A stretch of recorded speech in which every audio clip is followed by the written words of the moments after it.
was born by the river in a little tent. Oh, and just like the river, I've been running ever since. It's been a long time coming, but I know. My childhood was rough, hard.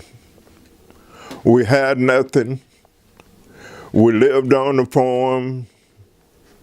We worked for the farm owners. I won't say the white man, but that's where we worked.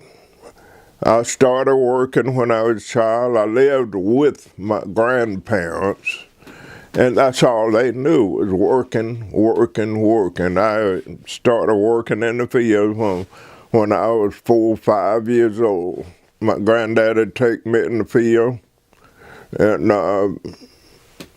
it'd be cold, miserable for a little child. And I recall how you had to work, though. You had to do, he'd say, do this, do that, and so forth.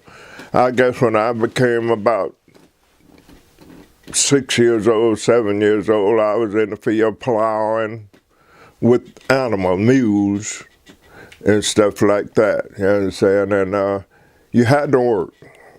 When you got big enough to walk, you had to work as a child growing up, you understand? And it moved on like that until after my grandparents died, my aunt took over, and again, I remember working a farm for a white man on the farm by myself. Nobody but me and my aunt. You know what I'm saying? I was probably about, I was in high school, you know, and you had to work. That's the only way you lived. That's the only way we made it. I'd get up, come home from school, go to the fields and work until they had tractors then, until midnight or whatever. Then get up the next morning and go to school. The school right over here, go to school and come back that evening and work again. I worked 2 farms like that by myself. I was the man, me and her. Yeah, and those was the hard years, the very difficult years. You just, I didn't understand why I had to do that, but you had to do that to live. You understand? Later on, I understood what it was like. It was hard. It was very difficult. Look at you and other young people nowadays. It's hard to visualize what it was like, but we had to do that in order to eat. You understand? In order to have what little clothes to wear we had. You understand? We had to do it. You understand? And then it moved on to high school, right over here in Pendleton. I would catch the bus, go back. I worked sometime to midnight, and then get up next morning, catch the school bus, and go to school. You had to do that if you want to learn anything, and you want to. And thank goodness, my aunt, she say, "You going to school? I don't care what." That was her saying. You understand? I work and go to school, work and go to school. It's probably boring, but that's the way it was. You understand? I graduated from high school, and there was all black schools then and everything, and as soon as I graduated, I had enough of thought of saying that now I'm out of school, I want to get a job. I got a job. I remember I worked up here at Clemson, in the Clemson house. The building is still up there. And for a while. I remember I was making $16, $17 a week, working long hours. And I felt that I could do better by going in the military. So I volunteered, went in the military, you know what I'm saying, and did okay. I went in the military during the war in Korea. I took basic training and I went to Korea right at the end of the war. The war that was, the war was ending. I went in the military just after integration. We was in with everybody together, white and black, you know what I'm saying? But some places it'd be all black and all white. That was hard, that was rough. We got all the hard work and they did the easy stuff. But I served in Korea right at the end of the war. The war ended right after I arrived in Korea. Then I came back to America. I said, well, I believe I can do better as a civilian than I was in the military. I came out of the military, worked for about a year, and I was making more money in the military than I was at that, so I went back in the military. And then I went to Vietnam and fought in the military over there.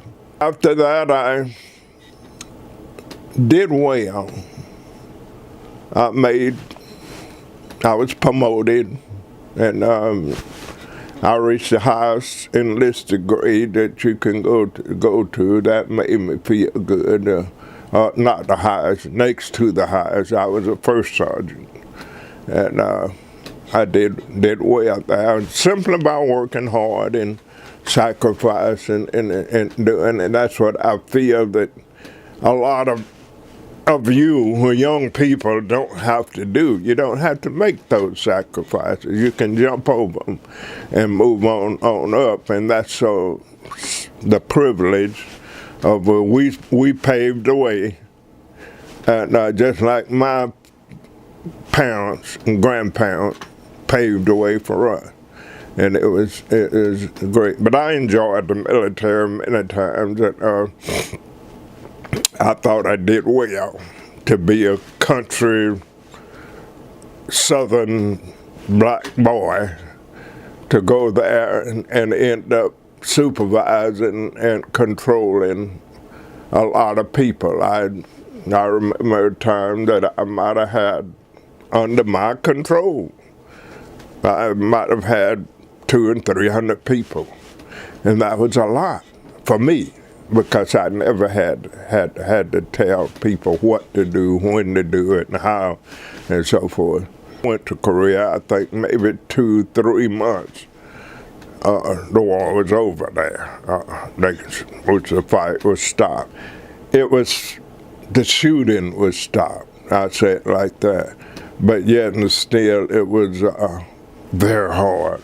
We were rebuilding, resetting up, and all, and getting. It was critical, that war. Then I came back to America and trained and did things, and then Vietnam broke out, and I went to Vietnam, fought in the war there. I was a lower grade, E5. I fought in the war one time. I came back to America, served about 2-3 years, and after that I went back to Vietnam a second time. The war was still going on. and I fought that another year.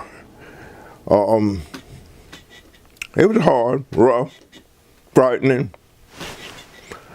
Fortunate, I was fortunate. The one of them, we was talking about my hearing. That happened in Vietnam. 155 shell burst right over us and caused it to damage my eardrum. When I knew anything, I was bleeding and so forth. And ever since then, I've had problems with hearing. Not with hearing sounds, but distinguishing. First, when you talk to me, I hear your voice, but I don't know all that you're saying, Right. For instance, now I am in the process of getting hearing aids. Life for us was rough, and I always said we paved the way for you or the people who hear this. You know what I'm saying? We paved the way and made it better for you, and I'm glad that we was able to be a part of. I was able to be a part of everything that took place when I grew up. Me, I'm 84 years old now. So you can look back how far back that was and how it has changed over the years. And I'm glad to see the change. I'm glad to have witnessed the change. I'm glad to have been a part of the change. You know what I'm saying? And it is really, history is really something.